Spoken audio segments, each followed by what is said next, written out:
Welcome to this episode of the Exploring Washington podcast with your host, Scott Cowan.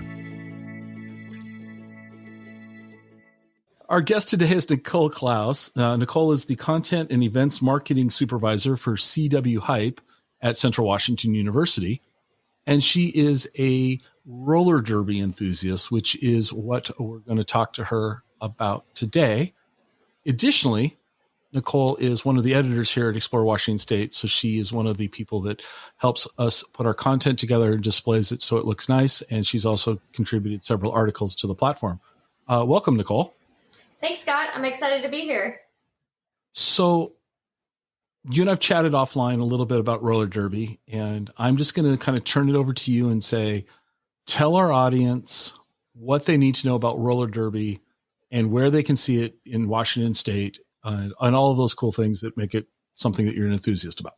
Yes. So roller derby is a full contact sport, and it is played by two teams of 15 skaters during a 2-minute jam, which is what we call the time periods on the track. 5 skaters from each team are on the track during that jam.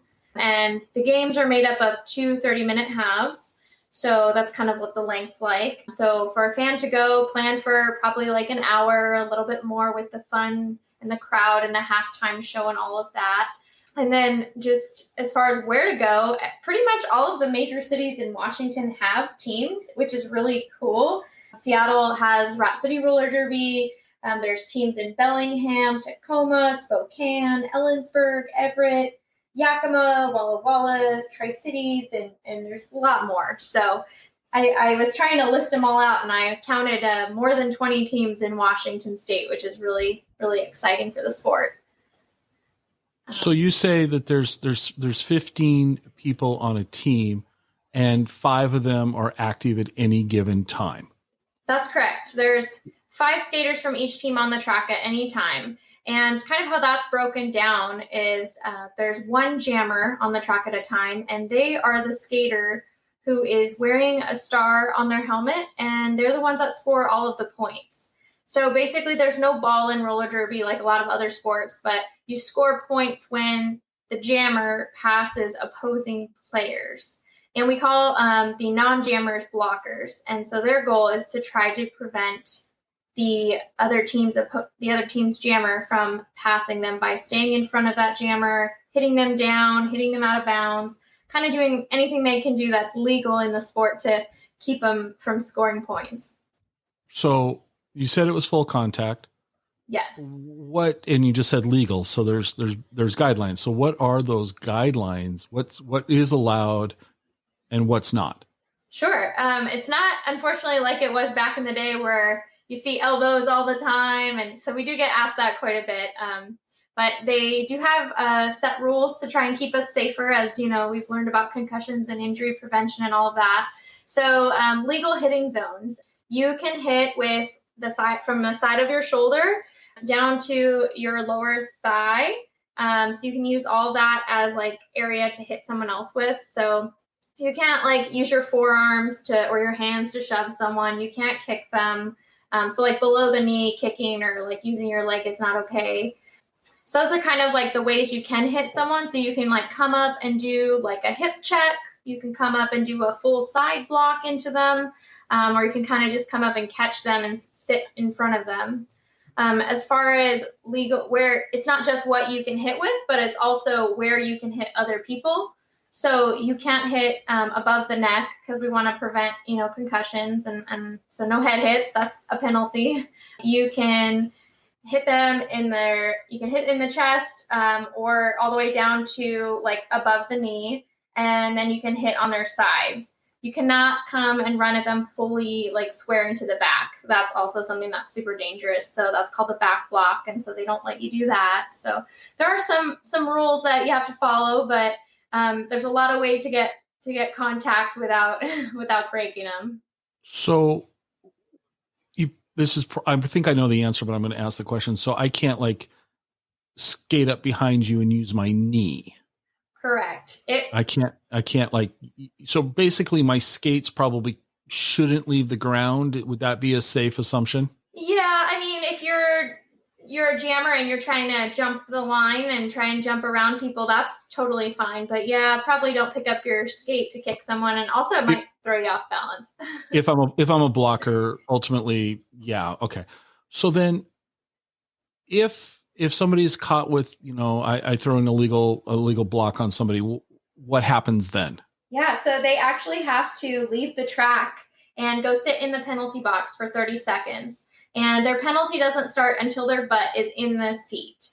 So potentially by the time you calculate kind of getting off the track, you could be looking at 40 seconds almost that your team is down a person.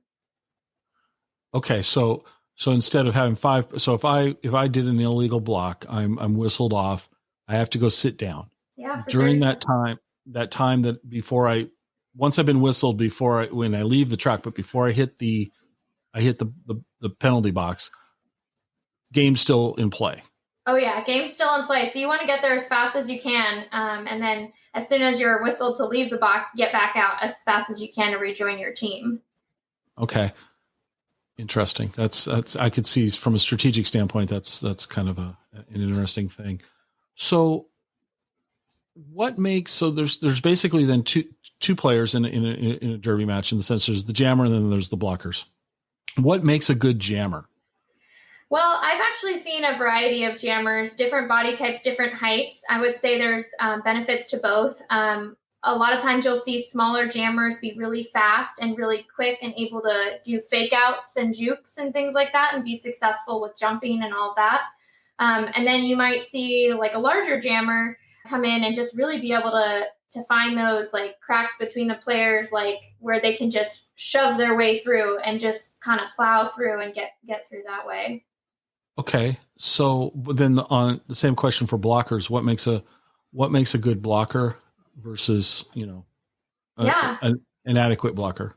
I think we have blockers of all shapes and sizes. I think what really helps with blockers is communication. They have to be a good, calm communicator. You're talking to each other while you're out there. You're touching each other. You're shoving your players to a spot to help them get there to block the jammer if they can't get there themselves. So just really good communicator, has some natural agility, and is able to hustle, I would say, as well. Okay. So you mentioned a halftime show, but you said there's 3 sessions. So two 30-minute halves. Two 30-minute halves. Yeah. Okay. So, and we're on for 2 minutes at a time. So there's 15 of these sessions each half?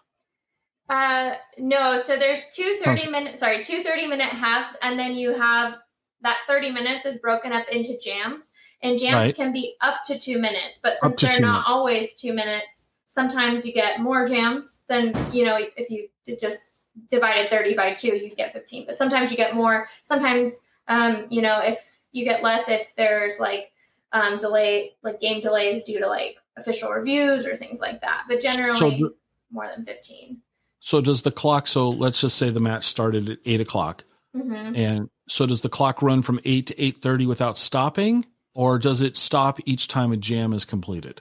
So there are pauses in the clock, but yeah, I would say you probably would want to estimate an extra half hour, just because during the halftime, they may be 10 to 15 minute halftimes, depending if there's a big show, or just a lot of teams will do maybe a warm up or how to intro to Derby 101 before. So I usually tell people to budget for about an hour and a half for attending about. Okay. So halftime, you mentioned that, and you said halftime show. Yes. What on earth? What on earth is the halftime show? Well, it could be a junior roller derby team come in to show off their skills. They are super cute. I've seen a lot of halftime shows where you get little girls out there 6 years old. They're dancing on their skates, having a good time. I've seen halftime shows that involve community groups, local dance troops, singing groups. It's kind of all over across the board. So it depends on what the team wants to bring in to entertain the crowd. Sometimes there's games for the crowd to participate in, costume contests. I've seen kind of all different things. Okay, cool. You mentioned junior teams. So what is the age range of roller derby? Yeah. And junior, and then what's above? I don't want to say above, but how is derby leagues? How are they broken up? Describe that to our listeners. Sure. So there's the Women's Flat Track Derby Association, which is like the overarching kind of governing body for women's flat track roller derby internationally. And there's more than 450 leagues on 6 continents as a part of that group. And so that's for women ages 18 and up. So, you might have some 18-year-olds fresh coming right in. Maybe they've skated as kids, maybe they haven't. But then we have upwards of like 40, 50-year-olds sometimes playing. So just depends on the league and who you have. The cool thing about roller derby is anyone can be an athlete. And then on the other side of the spectrum, there's a junior roller derby association that is for kids under 18. So, and then there's also men's derby as well. And I guess with the men's, is there junior in regular league as well? Same big. I think sometimes at the junior level they have co-ed teams, but like the men's roller derby is just for ages 18 and up as well. The official league, yeah. All right. So you said flat track. Makes me think that was there tracks with banks before? I mean, for some reason in my memory, I remember roller derby on TV a long time ago. We won't go back to say how long. That it seemed like it was. I want to say I remember it being kind of a banked track, so they were really flying around, but they were certainly kicking and hitting, and it was like wrestling. Yes, you are not imagining that. That used to be. That's kind of the history of the sport. So roller derby itself kind of started after a bank track roller skating marathons, like back in the 1930s, and then it kind of evolved to more of a competitive sport and got real big in the 70s. That's probably what you're thinking of with like the big hits and the elbows and kind of all that. And then it certainly wasn't the 30s, but yeah, probably. Yeah, the 70s. And then it had its modern revival in the early 2000s in Austin, Texas, as an all-female women-organized amateur sport. And so it's definitely evolved. The rules have changed to focus more on safety and how do you make it accessible. Bank tracks are expensive to store and purchase and set up. So that's why it's kind of evolved to that flat track when it had the revival, I think, because you just really need a big open space. It could be a warehouse. It could be a gym. It could be, outside for practices and stuff if you're not worried about rain. So from a surface, okay, so how big is the track? Are they standard size, or can they be, like a football field's 100 yards, but a baseball field is different dimensions, almost each stadium. Where's roller derby fall into that? Yeah, so the track itself ranges in width as you go around it from 13 going into the curve to 15 feet coming out of the curve. And kind of as the length, like what the rule is it needs to be 108 feet long with an extra 10 feet on each side for the outer officiating, for like the referees to skate around the outside. And then as far as the width, it's 75 feet with the 10-foot lane for the refs. So, okay. And how many referees are there in a roller derby match? So the ideal is 7. So there's a couple different positions. So each jam. 7? Yeah, 7. Yeah. And they're all on skates too. And then we have non-skating officials who do more of like the tracking of the statistics and write down penalties. Like the refs will tell them and then they'll write the penalty down. So a lot of volunteers to make this sport happen. I would have never guessed 7 referees. That's wow. Okay. So the track itself, it could be concrete, it could be wood. I mean, yeah. Is there? I've skated on a lot of different surfaces. So I've been on some that are like the typical old skate rinks that fit the dimensions. They're wood floors, polished concrete. It just has to be a smooth surface. So obviously if there's a lot of cracks or bumps in it, they probably wouldn't be able to make that a usable surface. But you see a lot of like gym floors, polished concrete, some really sticky ones, like the one in Ellensburg is like kind of a gummy material. It's very hard to skate on. It's like skating through mud. But yeah, so the smoother, the better usually. Okay, so you've already just thrown Ellensburg under the bus, which is completely fine because it's good. No, I'm just kidding. Of the tracks in Washington, where do you like to skate? Oh, that's a great question. I've always had great bouts when I go to play Pullman's team. They have a nicer floor, a wood floor. I have been to Leavenworth quite a bit.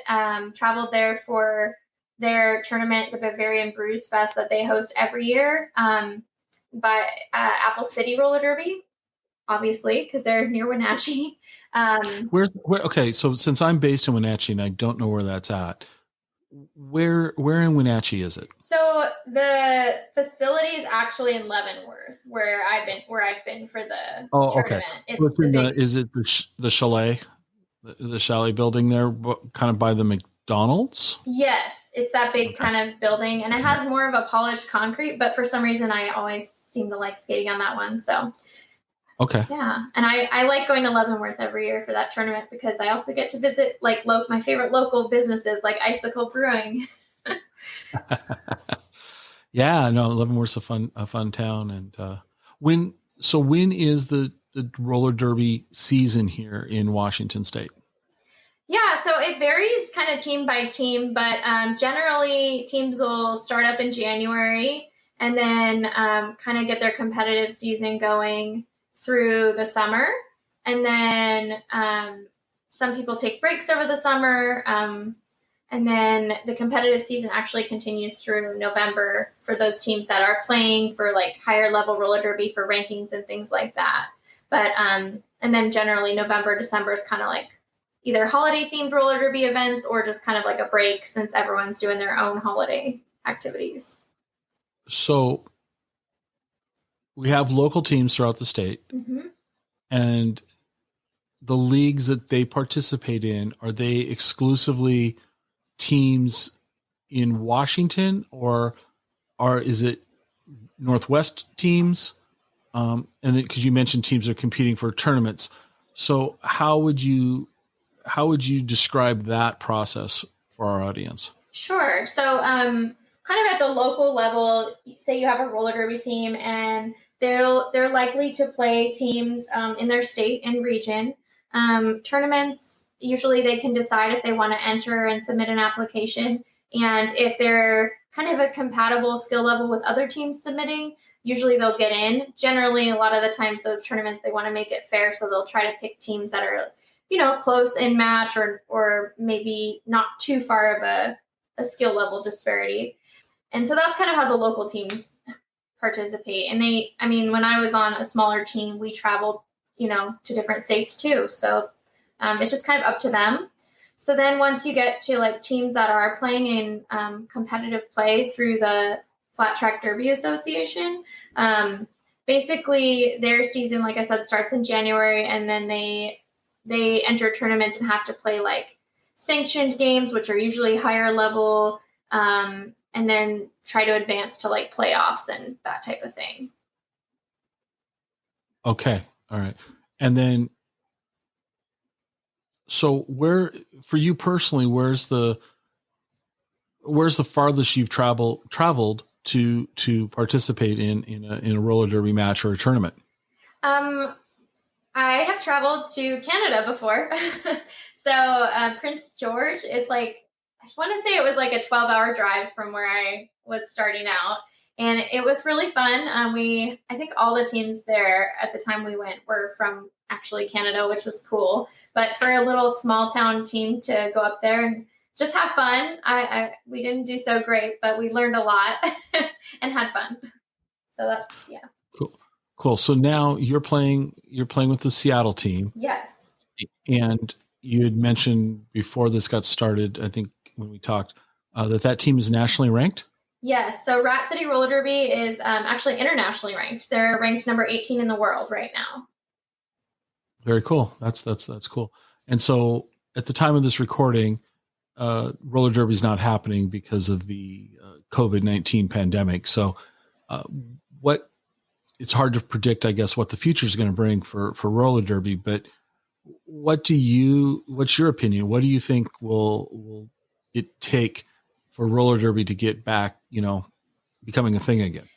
Yeah. Well, actually, like I mentioned, the governing body, the WFTDA, actually released their own standards to return to play. So it is kind of a ways out, but I think there's some baseline things that'll need to happen, and it depends where you live. I think that they'll probably start once their region and state says or area says it's okay for them to start doing those kinds of activities. They'll probably start with just skating skills, no contact, kind of work their way up, get everyone's feet back under them. Some people are still skating on their own, but some people are just trying to get through this time. Sure. So it could be a while, but I think some teams will, get back to practices sooner than others. So if somebody were interested in going to see a roller derby match, or let's just start with that. So if they wanted to go see what roller derby was about and go actually see it in person in our area, what would be your recommendation? Where's a great place for, this might be different than a track in the sense of, are there venues that are really good for people to watch the sport?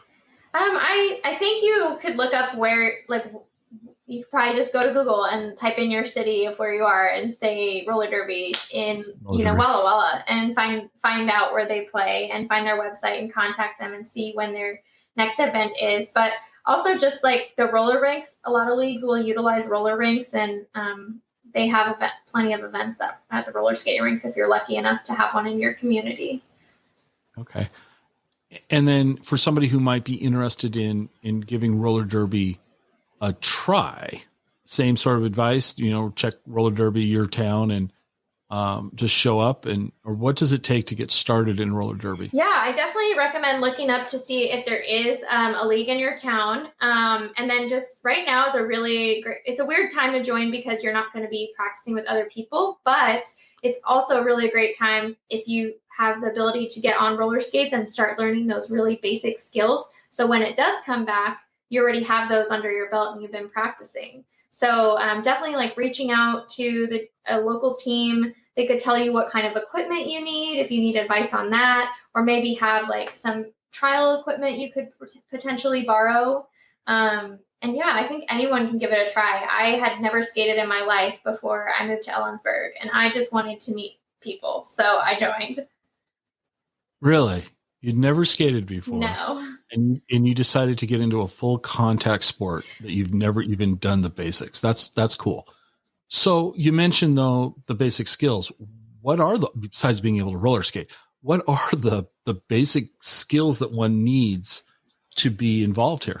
Yeah, well, I mean, roller skating is obviously one of them, but there's more to it than just moving forward and backwards. You want to know how to stop safely, because you could be having to stop on a dime to avoid running into someone who's on the ground or jumping over people. So you learn to jump in case you have to jump over someone who's fallen.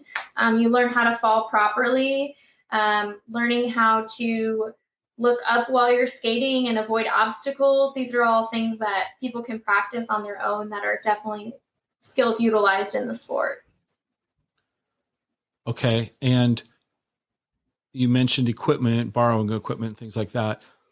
Besides a pair of skates and a helmet, what is considered the basic tools of a roller derby participant? Yes, those two are very important. We do require mouth guards, so that also helps with preventing concussion and just keeping your teeth nice in case you fall. Knee pads, elbow pads, and wrist guards are the other ones that are required. And then there's additional ones, you could wear padded shorts if you were interested in that, but that's totally optional. Not a bad thought, though, if you're new to skating. Right. I would absolutely. That would be. Can I go out there in a big inflatable ball and just go around? I'm not particularly coordinated. So that's all. I mean, that's kind of a very fascinating to me that you picked up the sport because you moved to Ellensburg and you wanted to meet people. Yes. I at the time I was writing for the local newspaper, and I happened to be interviewing the coach for the team. I didn't know it was for her day job, as she works at the university doing fashion, running the fashion program there, and she was getting her makeup done kind of really fun way. And I said, what is that for? And she's like, oh, I'm going to a roller derby photo shoot after this. And kind of just started talking and went from there. And I just wanted to meet people in the community. And I would say it has introduced me to so many people. Like anywhere you go, if you're trying to find locals to connect with, like if you're visiting other states, just reach out. Like I can just reach out to the team and it's like a family kind of built in. So when I went to Hawaii, I took my skates and skated with their team, which was really fun. So actually, you just said something that kind of reminds me. I remember seeing a picture of would it be a junior team, and the kids they had their faces painted like with just crazy makeup on. I mean, ghoulish looking stuff, and it was pretty fun.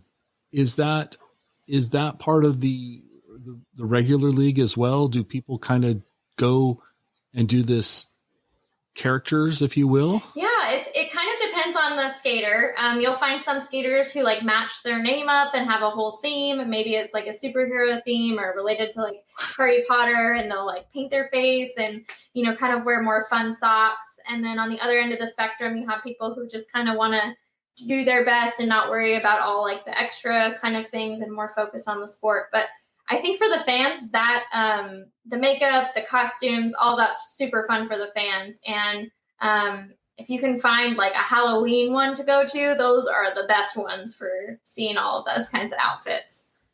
That's pretty cool. That's actually, I bet that would be a lot of fun to see. Okay, so I'd be remiss if we didn't talk about Washington State a little bit, yes, since this is the Exploring Washington State podcast. And you're based in Ellensburg, so you're kind of in the center of the state like I am. And how long have you lived in Washington? I've lived in Washington 6.5 years. Okay. So where's your favorite place to go in Washington State? Oh man, that's a really, really good question. I guess I kind of have gone a lot to Seattle a lot, doing the whole downtown by the water thing, because once you live here, everyone wants to come visit you and do that. But I feel like it's different every time based on who I'm with. And I just find that fun for people watching. There's always unique people there. Absolutely. Absolutely. Seattle is definitely full of unique people and makes for great people watching. So in Ellensburg, share with our listeners your pick, which is going to be inappropriate right now because we probably can't go there. But what's your favorite place to grab lunch in Ellensburg? Well, my favorite place to go for, lunch or dinner, I love the Red Pickle. Mario is the owner. He's really awesome. And he started as a food truck. And then recently, I guess it's been over a year now, opened up his own restaurant. And he serves kind of Guatemalan inspired foods. And he makes really great drinks too. That's kind of his passion, is mixing up fun drinks. So it's called the Red Pickle. It's in downtown Ellensburg, and it's just really fun environment and really great customer service. All right. So I'm going to ask you this, on the recording, and then hopefully you can give me the information. We'll post it in the show notes below. Is there a website that people can go to learn more about roller derby at the league level, at the organization that you mentioned? Do they have a website that people can go to? Yes. So it's just WFTDA.com, and that stands for Women's Flat Track Derby Association, and they can look up like their local league through that. Okay, cool. We'll put that in the show notes below. Awesome. Thank you very much. This was fun. I learned more about roller derby in 30 minutes than I've ever known in my life, and it sounds like it's definitely something we should be checking out once we're getting back to quote unquote normal. So thank you for being with us. And actually, one last thing, completely to throw you off guard. You've written some articles for us, and they've been extremely well received. What's your next article going to be? Wow, putting me on the spot. Well, hopefully I need to go on a hike. I'll be honest, I've been staying at home and kind of listening to the governor's, wishes that everyone stay home. But now that state parks are open again, I want to get out there and do a hike, hopefully a waterfall hike. I love those. So I don't know exactly what, but this weekend I guess everyone will be out this weekend. So I don't know if I'll go this weekend since it's the holiday as of recording, but I'm going to get out there and do a waterfall hike somewhere in Washington. Awesome. Well, we look forward to your contribution to the archives with a waterfall hike. We're waiting for that. So that'll be great. Okay. Thank you very much for taking some time to be here with us. And thank you. I'm glad you were here. Thank you, Scott. I really appreciate the opportunity to talk about roller derby, something I'm really passionate about. All right. Well, we'll sign off now and stay tuned for our next episode. Thank you for tuning in to another episode of the Exploring Washington podcast. Check for our presence on social media pages and let us know if you know of someone whose contribution to the state needs to be heard. You can reach us at podcast@explorewashingtonstate.com.